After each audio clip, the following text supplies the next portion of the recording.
Hello friends, welcome to the channel. In this video we will see how we can create a relational database with Amazon with the help of RDS. Here RDS indicates Relational Database Service and we will be creating MySQL database instance with the help of RDS service, and we will also connect that RDS database instance with the help of a desktop application. And here we will be using MySQL Workbench to connect with the MySQL service of RDS. So let's start. So first of all, search for the service, that is RDS. Next we need to create a database instance. We can create a maximum of 40 instances. So select database instances, create database, and we are going to create a standard version. Next you need to select the engine type. Here these are the options for the relational database available with the AWS: MySQL, MariaDB, Aurora, PostgreSQL, Oracle, etc. So we are going to select MySQL.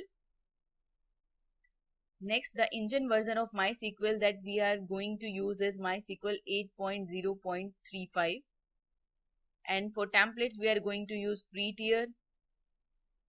Next is database identifier. Here you can provide a unique name for your database instance.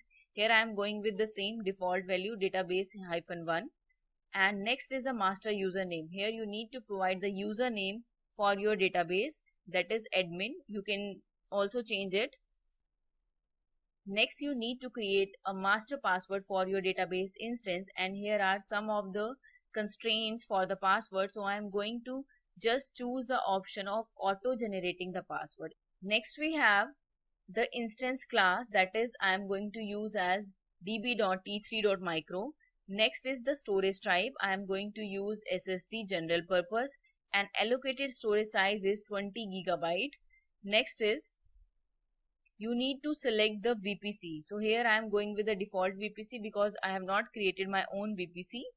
Next is you need to allow the public access for your database instance because you need to connect to your instance through the desktop application, that is MySQL Workbench. And next we need to create a security group. You can also create your security group or you can edit the default group as well. But here is the option to create a new security group for your database instance, and it will automatically add the required inbound traffic rules for your database instance. So we will also check those rules later. Simply select create new. Next you need to provide the name for your database security group. So here I am going to select RDS security group, SG for security group.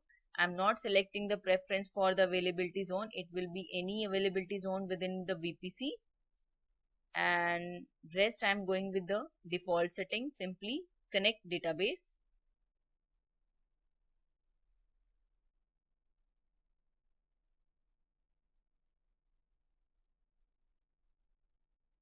So here the status is creating. By the time it is creating, you can check the credentials because you need the credentials for the Workbench connection. So here the username is admin. So simply copy the username and store it somewhere for later use for the connection. And this is the master password.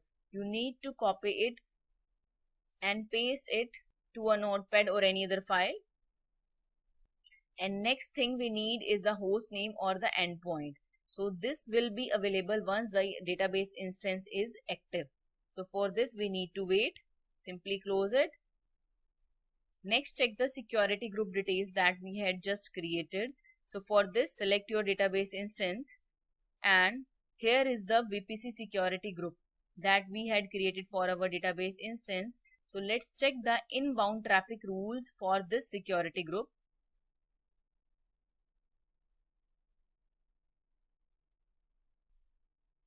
So this is the security group of my database instance. Select it and check the inbound traffic rules.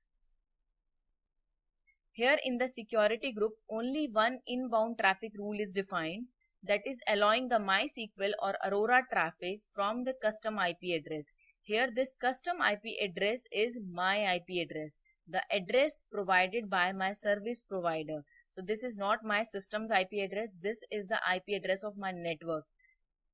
This rule is allowing your database instance to be connected from any other device in the same network, because this is the IP address of the network.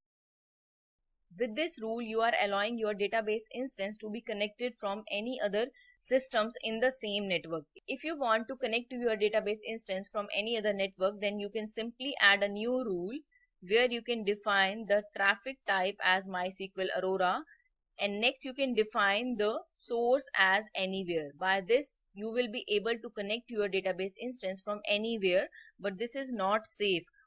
Or you can select the custom, and you can also provide any other network ID from which you want to connect your database instance. But for this video, we are not adding any other further rules, so simply delete this, and all the changes are already saved. Now go back to your database instance, and here the database instance named as database1 is successfully created. So let's check the details. Here is our database instance. Simply select it for the details, and this is the last point that we required, that is your endpoint or host name, and simply copy it and paste it for your further reference.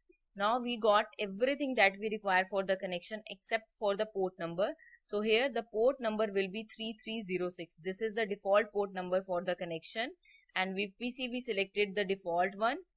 Now let's try to connect with this instance through MySQL Workbench. So open your MySQL Workbench, or you can also use any other GUI tool for the MySQL Connect, and click on this plus option. Here you need to provide a connection name. Suppose I am providing Demo Connect. Next you need to add the host name. The host name is the endpoint name that we had just copied. Next, port number is already defined, 3306. Next, username was admin. And last, you need to add the password. So simply copy this password string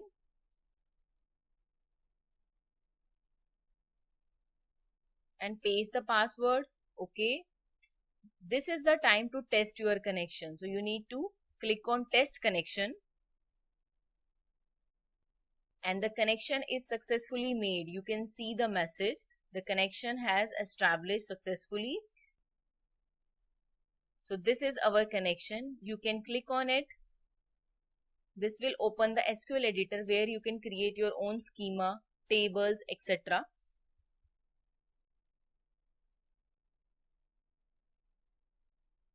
So this is the GUI interface of MySQL Workbench. Here you can also write the queries to create the schema, to create your tables, etc.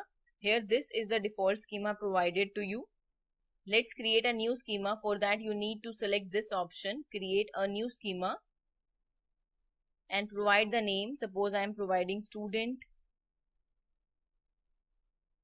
database, and apply. This is the equivalent query for creating schema. So here the schema is successfully created, and we got the message that SQL script was successfully applied to the database. So simply finish it. Here is your database, but presently it is not having any table. So you can add more views, tables, functions to your database schema. And for that, first step is to select your schema. You need to double click your schema name to be selected. And here is the list of actions that you are performing with your schema and tables. Next, to create the tables with your database schema, you can write the queries with the query editor, or you can also use the GUI interface for the table creation, like create a new table here. So this will create a new table in the selected schema. You can simply provide a name and the column details for your table. So that's it for this video. Hope you liked the video and hope you have learned something from this video. See you in the next video. Till then, bye and take care.